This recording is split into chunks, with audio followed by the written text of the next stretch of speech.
Baik, malam hari ini kita akan merenungkan firman Tuhan dari Lukas pasal 17.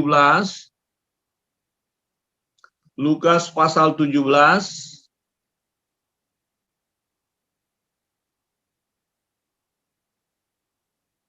Di ayat 11 dan seterusnya saya akan membaca untuk kita.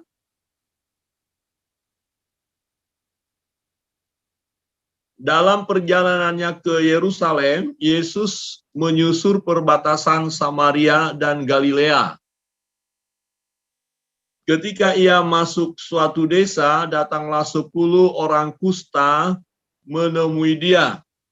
Mereka tinggal berdiri agak jauh dan berteriak, "Yesus, Guru, kasihanilah kami." Lalu ia memandang mereka dan berkata, "Pergilah, perlihatkanlah dirimu kepada imam-imam." Dan sementara mereka di tengah jalan, mereka menjadi tahir. Seorang dari mereka ketika melihat bahwa ia telah sembuh, kembali sambil memuji Allah dengan suara nyaring, lalu tersungkur di depan kaki Yesus dan mengucap syukur kepadanya. Orang itu adalah seorang Samaria. Lalu Yesus berkata, "Bukankah ke-10 orang tadi semuanya telah menjadi tahir? Di manakah yang 9 orang itu? Tidak adakah di antara mereka yang kembali untuk memuliakan Allah selain daripada orang asing ini?" Lalu ia berkata kepada orang itu, "Berdirilah dan pergilah, imanmu telah menyelamatkan engkau." Ya, demikian jauh pembacaan firman Tuhan. Bapak Ibu Saudara yang terkasih dalam Tuhan, Yesus berkata kepada seorang Samaria yang sakit kusta, dan setelah dia sembuh, dia datang kepada Yesus. Ya, dia datang kepada Yesus dan bersyukur. Ya, menjumpai Yesus, kemudian orang itu tersungkur ya di kaki Yesus. Ya, dia datang menyembah Yesus. Nah, menarik di sini, Yesus ya bertanya, "Di manakah yang 9 orang itu?" Ya, di mana yang 9 orang itu? Kemana mereka? Nah, Yesus tahu mereka sembuh. Ya, ada 10 orang kusta.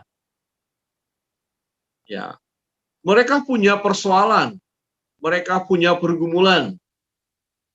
Dan ketika mereka bergumul dan mereka tahu ada Yesus yang menjadi jawaban dari pergumulan mereka, dan pada saat Yesus memasuki desa itu di mana mereka tinggal, mereka tidak menyia-nyiakan kesempatan yang ada. Mereka datang dan mereka memang tidak boleh dekat-dekat karena penyakit kusta itu menular. Ya, jadi harus jaga jarak. Tidak boleh dekat-dekat. Nah, pada saat mereka melihat Yesus, mereka tinggal dikatakan berdiri agak jauh karena tidak bisa mendekat. Mereka sakit kusta menular. Ya, mereka mengalami penderitaan, mereka mengalami kesusahan, dan yang mereka lakukan adalah berteriak, memohon belas kasihan. "Yesus, Guru, kasihanilah kami. Yesus, Guru, kasihanilah kami." Nah, ketika 10 orang kusta ya menghadapi beban berat, menghadapi pergumulan, menghadapi sakit penyakit, dan mereka tahu ada Yesus yang bisa menyembuhkan. Nah, yang pertama kita melihat satu hal teladan yang boleh kita katakan teladan daripada orang kusta ini adalah datang kepada Yesus, berteriak dan memohon belas kasihan. Ya, jadi mereka tahu bahwa ada Yesus yang menyembuhkan, Yesus jawaban. Dan di saat mereka tahu bahwa Yesus ya datang ke desa mereka, mereka tidak menyia-nyiakan kesempatan itu. Mereka datang dan berteriak, Yesus Guru, kasihanilah kami. Yesus Guru, kasihanilah kami. Nah, dalam perjalanan hidup kita, hari lepas hari juga diperhadapkan dengan persoalan, dengan pergumulan. Nah, kita bersyukur bahwa kita tahu ada Yesus yang menjadi jawaban atas segala beban pergumulan kita sebagai anak-anak Tuhan. Tetapi persoalan, adakah kita berseru kepada Yesus? Adakah kita berkata, Yesus Tuhan, kasihanilah kami? Ada banyak orang Kristen yang menyebut dirinya orang Kristen, ternyata ketika menghadapi persoalan, ketika menghadapi pergumulan hidup, dia tidak datang kepada Yesus. Tidak berteriak, tidak memohon belas kasihan Tuhan. Nah, bagaimana mereka bisa mengalami kelegaan? 10 orang kusta tidak menyia-nyiakan kesempatan ketika mereka tahu ada Yesus. Satu pribadi yang dapat menyembuhkan, satu pribadi yang dapat membebaskan mereka dari penderitaan. Kita tahu orang sakit kusta cukup menderita, sangat menderita. Fisik mereka sakit, ya fisikis juga. Secara sosial juga mereka dikucilkan. Ya tidak boleh dekat-dekat orang. Ya tempat tinggalnya pun harus tersendiri, di karantina, ya isoman. Jadi ini sesuatu yang sangat tidak nyaman. Nah, ketika mereka tahu ada Yesus, mereka berseru, katakan sana berteriak, karena kan cukup jauh jaraknya, nggak boleh dekat. Jadi teriak, Yesus, Yesus Guru, kasihanilah kami. Bapak Ibu, saudara yang terkasih dalam Tuhan, ini kesempatan bagi kita untuk terus berteriak kepada Yesus. Jikalau memang kita sungguh yakin bahwa Yesus Tuhan yang mampu menolong kita. Tapi jangan khawatir. Ya, kita harus yakin bahwa memang Yesus adalah Tuhan. Itu dapat dibuktikan dari perjalanan hidup kita. Ya, itu sebabnya Bapak Ibu, Saudara pelayan-pelayan Tuhan dan juga kelas katekisasi, ya datang kepada Tuhan. Mengapa kita beribadah malam hari ini? Mengapa kita mau menyembah Dia? Mengapa kita mau berseru di dalam Dia? Kenapa kita memuji Dia? Karena kita tahu Dia Tuhan. Dia Allah yang berkuasa. Yesus yang selalu menyertai kita. Jadi, dalam setiap langkah hidup kita, setiap perjalanan hidup kita, Yesus bersama dengan kita. Nah, mengapa kita tidak gunakan kesempatan yang ada untuk berdoa, untuk berseru kepada Tuhan? Apapun beban pergumulan kita, apapun beban pergumulan saudara, datanglah kepada Tuhan. Dia sejauh doa, ya, Dia bersama dengan kita. Dia tidak pernah tinggalkan kita. Yesus Guru, kasihanilah kami. 10 orang kusta, ya, berteriak kepada Yesus. Nah, bagaimana respon Yesus? Yesus mengerti keadaan mereka. Yesus tahu situasi yang mereka alami. Dan Yesus mau menyembuhkan mereka. Tetapi ada perintah. Ada perintah Yesus. Ayat 14, lalu ia memandang mereka dan berkata, pergilah, perlihatkanlah dirimu kepada imam-imam, dan sementara di tengah jalan mereka menjadi tahir. Pergilah, perlihatkanlah dirimu kepada imam-imam. Rupanya, ya jika ada orang yang sakit kusta, maka mereka akan datang kepada imam, dan imam akan memperhatikan penyakit itu, udah sembuh atau tidak, benar-benar kusta atau tidak, tahir atau tidak. Jadi imam, kalau imam nanti melihat bahwa mereka penyakit kusta dan imam berkata, ini kusta, maka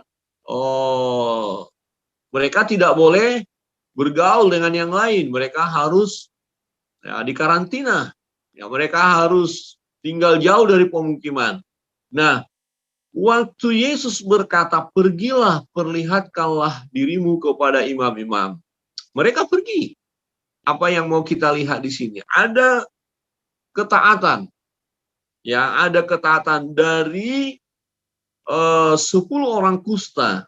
Mereka taat. Mereka mau melakukan apa yang Yesus katakan. Tuhan Yesus tidak katakan kalian nanti sembuh, tidak. Yesus tidak katakan bahwa kalau kalian menurut, kalian akan sembuh, tidak. Yang Yesus katakan, pergilah, perlihatkanlah dirimu kepada imam-imam. Hanya itu saja. Ya. Kalau misalnya mereka tidak percaya, mereka berkata, "Guru, kami mau disembuhkan, kami bukan mau ketemu imam, kami mau ketemu guru, kami mau ketemu Yesus. Yesus jamah kami sekarang." Nah, kadang-kadang kita seperti itu ya. Kadang-kadang kita maunya kita. Sekarang Tuhan, mujizatmu Tuhan. Ya, tapi ketika Tuhan kasih perintah, kita nggak mau lakukan. Nah, 10 orang kusta itu, teladan yang kedua kita lihat adalah ketaatan. Mereka taat mendengar suara Yesus. Mereka ikuti. Nah, rupanya ketaatan ini menghasilkan mujizat. Ya, ketaatan kepada firman, ketaatan kepada perkataan Tuhan mendatangkan mujizat.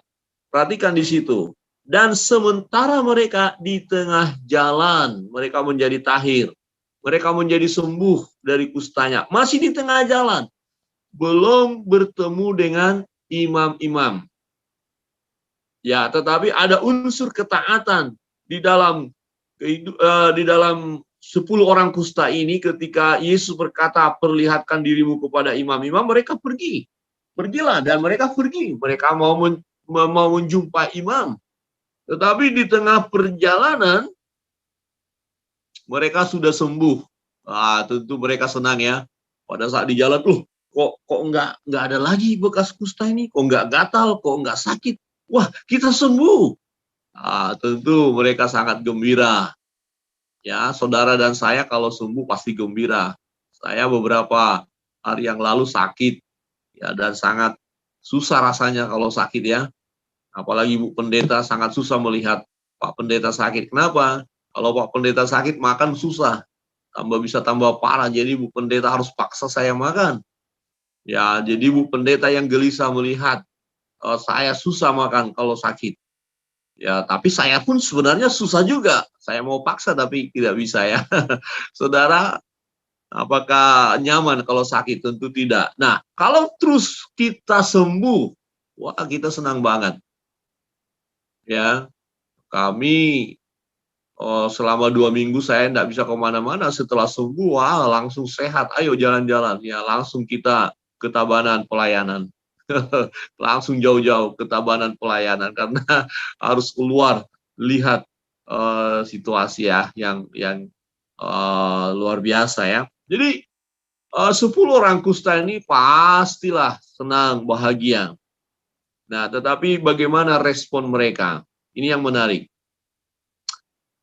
Ternyata dari 9 orang tidak bisa kita teladani. Hanya 1 orang saja. Yang 9 itu apa? Mereka bahagia, mereka senang. Terus mereka pergi entah kemana. Tidak tahu kemana. Mungkin langsung ingat anaknya. Atau ingat istrinya. Atau ingat hal-hal yang lain. Atau mungkin langsung ke, ya, kita pesta ya. Seperti itu. Ya. Tetapi 1 orang yang dia ingat adalah Tuhan. Yang dia ingat adalah Yesus. Dan dia tahu adalah dia harus bersyukur. Dia harus menjumpai ya siapa yang menyembuhkan dia. Dan luar biasa, perhatikan. Seorang dari mereka, ayat 15, ketika melihat bahwa ia telah sembuh, kembali sambil memuliakan Allah dengan suara nyaring. Wah, haleluya. Puji Tuhan. Ya, datang kepada Tuhan. Ayat 16, lalu tersungkur di depan kaki Yesus dan mengucap syukur kepadanya. Orang itu adalah seorang Samaria. Teladan yang ketiga, dari salah seorang orang kusta adalah datang kepada Tuhan, tersungkur di kaki Tuhan, memuji Tuhan, memuliakan Tuhan. Jadi kalau kita sudah menikmati berkat-berkat Tuhan, jangan lupa kepada Tuhan. Ya, jangan tinggalkan Tuhan, jangan asik dengan yang lain. Jangan seperti yang 9 orang. Kemana mereka? Tuhan bertanya, di mana yang 9 itu? Di mana? Saudara yang terkasih dalam Tuhan, Tuhan tahu bahwa mereka sembuh. Tuhan tahu bahwa yang 9 juga sembuh. Jadi apa yang dinantikan oleh Tuhan dari 10 orang kusta? Yang dinantikan oleh Tuhan adalah dari 10 orang kusta karena mereka sudah mengalami lawatan Tuhan, jamaan Tuhan, kesembuhan, menikmati berkat Tuhan. Yang dinantikan oleh Tuhan adalah mereka datang kepada Tuhan. bersyukur, memuji Tuhan, memuliakan Tuhan. Tetapi fakta menunjukkan hanya satu yang datang. Hanya satu, itu pun orang Samaria. Ya, orang yang dicap sebagai orang kafir. Ya, tetapi justru dia yang datang kepada Yesus dan tersungkur di kaki Yesus. Wah, luar biasa. Teladan yang ketiga adalah mari kita sembah Tuhan. Mari kita tersungkur di kaki Yesus. Mari kita mengucap syukur. Ya, yang utama ketika kita menikmati berkat-berkat Tuhan, yang terutama adalah ingat Tuhan. Ya, naikkan syukur kepada Tuhan. Nah, kemudian hal yang lain bisa menyusul. Nah, ada orang-orang yang ketika mengalami berkat Tuhan, wah, langsung yang diprogramkan adalah kemana kita jalan-jalan, kemana kita tamasya, kemana kita piknik. Ya, mestinya kan, saya harus ke bait Allah. Saya harus menyembah Tuhan. Saya harus terlibat di dalam pelayanan. Saya harus ikut doa pagi, ya, melalui virtual juga boleh, tidak apa-apa. Ada amin?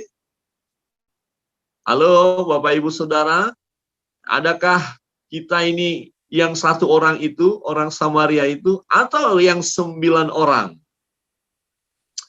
Ini menjadi perenungan bagi kita. Ada orang-orang yang mencerminkan, ya, jemaat Tuhan yang mencerminkan seperti 9 orang itu. Ya, di mana mereka? Kira-kira begini, pada saat hari Minggu, semua diberkati Tuhan satu minggu ini. Tapi hanya berapa yang datang ke gereja? Kemudian saya berkata, di mana yang lain? Halo jemaat, oh jemaat. Oh jemaat, di mana yang lain? Nah, kira-kira begitu. Ya. Oh, sering juga Ibu Pendeta ingatkan, misalnya ini untuk yang kelas CD ya, katekisasi. Ketika katekisasi begitu rajin ya, ikut peraturan semua, wow, semangat. Tapi setelah di CD, ya, CD baru, hidup baru, mestinya harus lebih bersemangat. Tetapi fakta menunjukkan, ini sejarah menunjukkan, ya, hanya mungkin satu orang yang setia. Yang 9 itu sudah nggak tahu kemana. Mungkin perlu ada satu lagu berkata, entah di mana kini kau berada. Di mana? Halo? Di mana yang 9? Saudara yang terkasih dalam Tuhan, kita bersyukur kalau di antara 10 itu, ternyata kita adalah orang Samaria itu. Satu orang, ya, yang bersyukur atas berkat-berkat Tuhan. Jadi jangan asik dengan berkat Tuhan, tapi tidak asik dengan Tuhan. Jangan asik dengan, ya, kesembuhan yang dari Tuhan, tapi tidak asik dengan Tuhan. Jangan. Yang terutama asik dulu dengan Tuhan. Artinya kita datang. Terima kasih Tuhan, saya sudah sembuh. Terima kasih Tuhan, ya, saya sudah bekerja.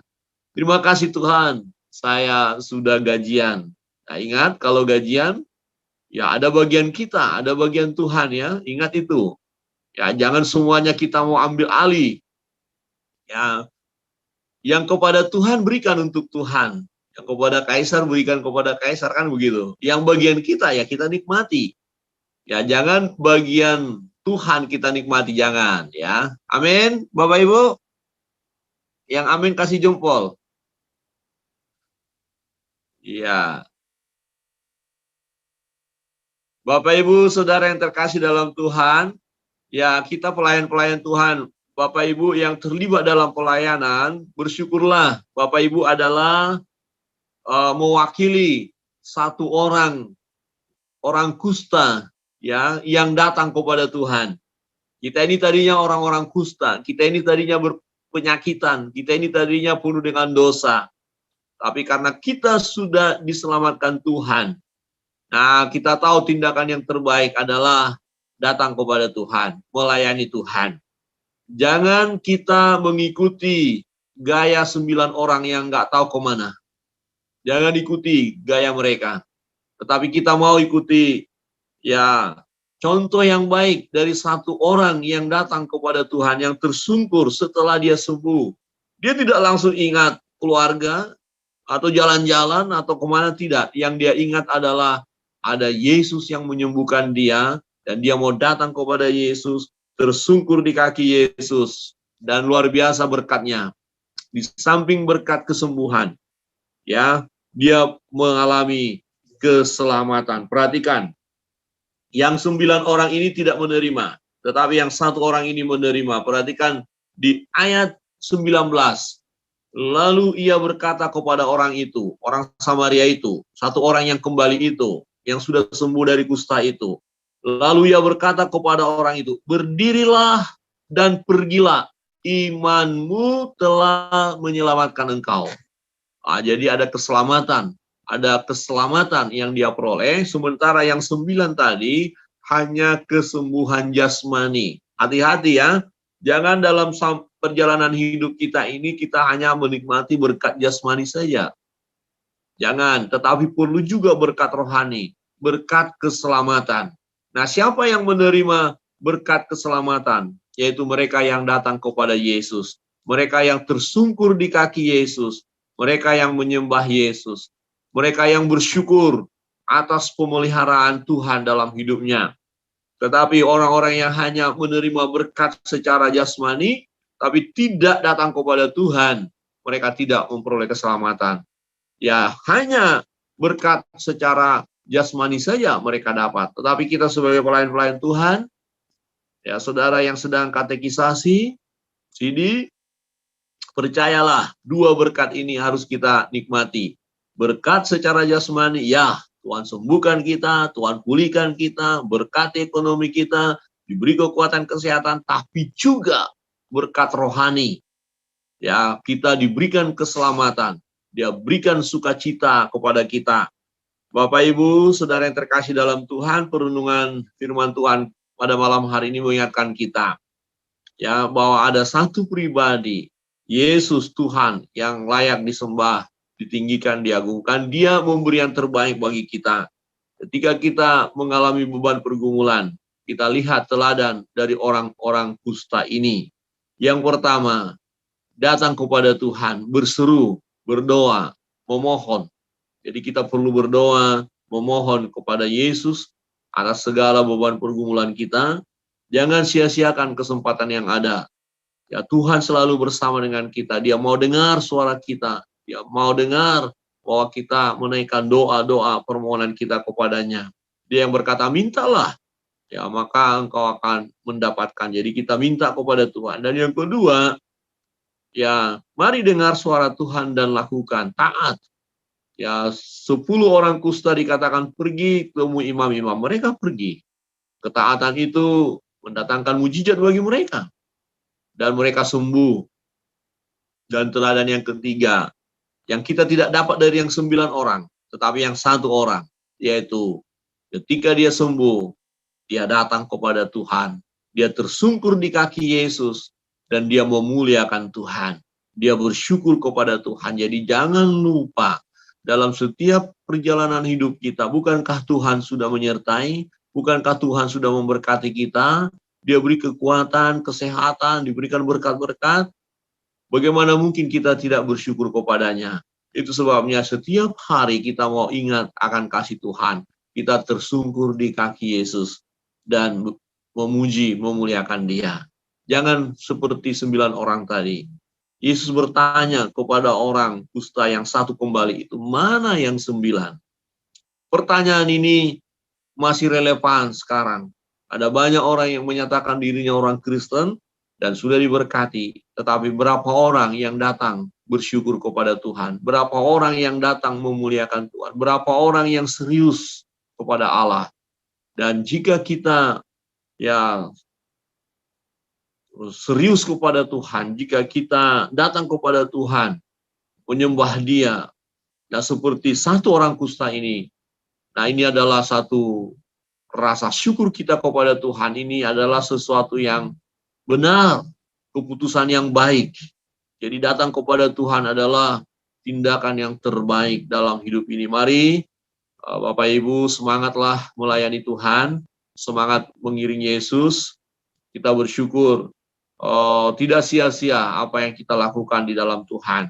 Ya, ini kita semua pelayan Tuhan, layani Tuhan dengan sungguh-sungguh, sebagaimana moto kita ya, beri yang terbaik, beri yang terbaik. Kiranya Tuhan Yesus memberkati kita.